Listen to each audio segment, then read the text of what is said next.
सबसे पहले तो आप सभी प्रेस बंधुओं का इस मीटिंग में स्वागत है। जैसा कि आप सब जानते हैं कि पिछले 2 वर्षों से जिला सोलन पुलिस नशा माफिया, चोरों और जो सामाजिक तत्वों के खिलाफ कार्रवाई करते हुए अन्वेषण में भी अपना अच्छा कार्य कर रही है। और अभी तक हमने जो पुराने जो केसेस थे जो कोर्ट से री इन्वेस्टिगेशन के लिए पुलिस के पास द्वारा जांच के लिए आते हैं, लगभग 30 ऐसे मामले थे जिनका पुलिस ने निपटारा करके वापस कोर्ट को रीइन्वेस्टिगेशन करके भेज दिया है। जैसा कि हमारे पास सबसे जो पुराना जो केस है वो वर्ष 1999 का है।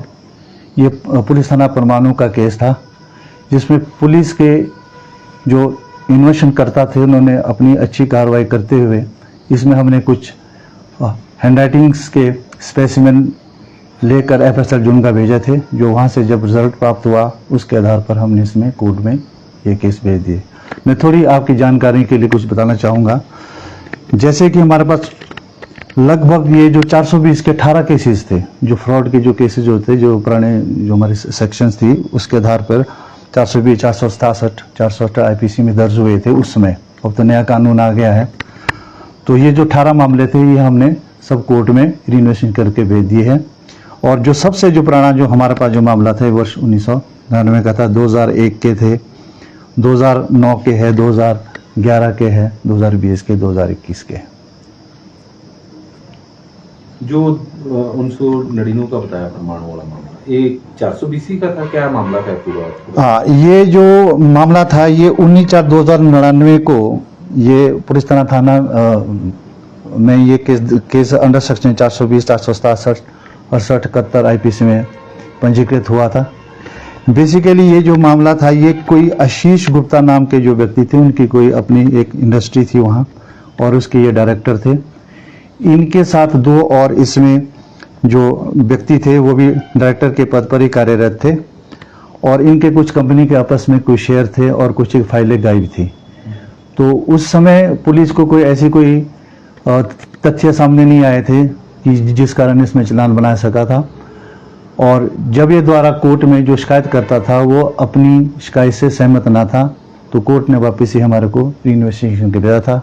पुलिस द्वारा इसमें द्वारा से रीइन्वेस्टिगेशन की गई और इनके जो हैंडराइटिंग के जो सैंपल्स थे, स्पेसिमेन थे, वो लेकर एफएसएल जुनगा भेजे। वहाँ से रिजल्ट आने पर हमने इसमें कोर्ट को वापस भेज दिया। तो ये जो सारे मामले सर 30 के करीब आप बता रहे हैं, तो इनमें सभी मामलों में कोर्ट में चालान पेश नहीं हुआ था पूर्व में? हाँ, पूर्व में ऐसा होता है कि जब भी पुलिस 3 तथ्यों पे इन्वेस्टिगेशन करती है और जिसमें तो हमारे पास एविडेंस होते हैं, वो जो क्लियर कट केसेस होते हैं उसमें हम कोर्ट में केस को हम पीसी करते हैं, इसको पुट इन कोर्ट हम बोलते हैं।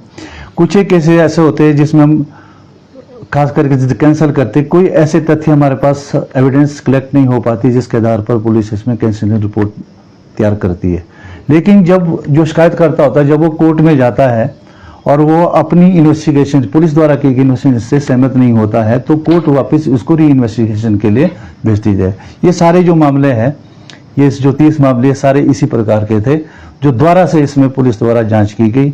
जांच करने के बाद जो हमारे पास द्वारा जो एविडेंस जो कलेक्ट हुई है उसके आधार पर हमने इसे कोर्ट में भेज दिया। सर, कहीं ना कहीं ऐसा नहीं लग रहा है कि उस वक्त इन मामलों की इन्वेस्टिगेशन ठीक नहीं हुई थी और वर्तमान में इन्वेस्टिगेशन ठीक हुई, जो आपने कोर्ट को दोबारा भेज दिया, चालान कर दिया, तो कहीं ना कहीं सवाल उस वक्त की जांच पर भी खड़े हो रहे हैं कि शायद ईमानदारी के साथ काम नहीं हुआ होगा? देखिए, ये बात आपकी बिल्कुल कहना से सही भी है।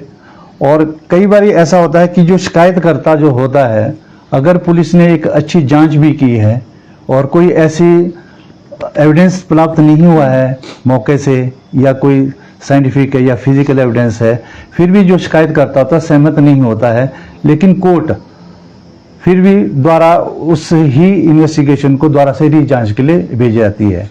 और जो द्वारा फिर भी पुलिस ये सोच के देखती है कि भी इसमें हमने एविडेंस क्या कलेक्ट करनी है।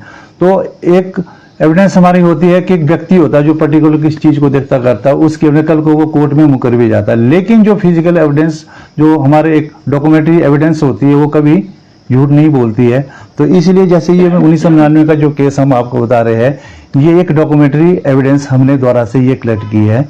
उसके आधार पर ये जो साइन सून का उसमें कोई मैटर रहा होगा उसमें की जांच में, तो ये आने पर ही हमने ये कोर्ट में ये भेजा हुआ। क्योंकि सर इसलिए भी सवाल हो रहा था क्योंकि उस वक्त जब जांच हुई होगी, क्योंकि उस टाइम तो तथ्य भी होगा क्योंकि मामला उस वक्त का है, और आज की डेट में आपने इन्वेस्टिगेशन की है और करीब 19-20 साल बाद आप कई मामलों की जांच कर रहे हैं, तो उस वक्त इसमें वर्तमान में उस तरह के तथ्य नहीं होंगे, तो कोर्ट में कितना ठहर पाएंगे सर मामले जो आपने दोबारा से जांच की और कोर्ट को भेज रहे हैं? देखिए, ये तो अब कोर्ट का पार्ट है, इसमें तो हम कुछ नहीं बताते, एविडेंस का पार्ट है। पुलिस ने उस समय की जो इन्वेस्टिगेशन के जो आईओ थे उन्होंने किस प्रकार की एविडेंस उसमें अपने ड्यूरिंग इन्वेस्टिगेशन ली होगी, कितनी अपने डॉक्यूमेंट्री ली होगी, कितने आपके पास कोई ऐसा कोई रिकॉर्ड होगा, तो वो तो अब ये कोर्ट का मैटर है, इसको इस बारे में तो बोलना अभी इसमें ठीक नहीं है।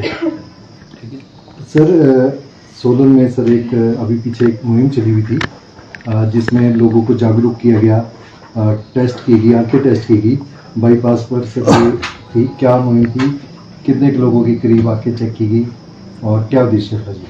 देखिए, उद्देश्य तो एक आमतौर पर साफ सी बात है कि जब भी ड्राइविंग लाइसेंस जब बनता है, आपको पता ही है कि एक मेडिकल सर्टिफिकेट भी होता है, आईज भी टेस्ट की जाती है। इसका रीज़न ये है कि कोई दुर्घटना ना हो, ठीक है। और समय समय पर देखो 40 ईयर्स के बाद भी दोबारा से मेडिकल होता है, मेडिकल होने के बाद आपकी आइज को चेक किया जाता है, जैसे जैसे एज बढ़ती है एज के अनुसार आपकी आइज में भी फर्क पड़ता है। तो हमारा मेन कारण इसका यही था कि दुर्घटना कम से कम हो, ठीक है। अगर किसी की आइज में कोई ज़्यादा तकलीफ, ज़्यादा दर्द या ज़्यादा कोई ऐसा रंग के ऊपर ज़्यादा होता है, तो उन चीज़ों को देख कर मद्देनजर रखते हुए हमने इनके साथ सीएमओ साहब के साथ अपने साथ टाई अप करके डॉक्टर बताया था, लोगों को थोड़ा सा बताया गया कि भी आपकी आइज थोड़ी वीक है, तो इस पर थोड़ा अपना ध्यान दें। आठ मामले हाँ, बहुत सारे इसमें जो हमारे जो डीएसपी साहब है जो ट्रैफिक को देख रहे थे वे उसमें उस समय थे वहाँ पे मौके पे।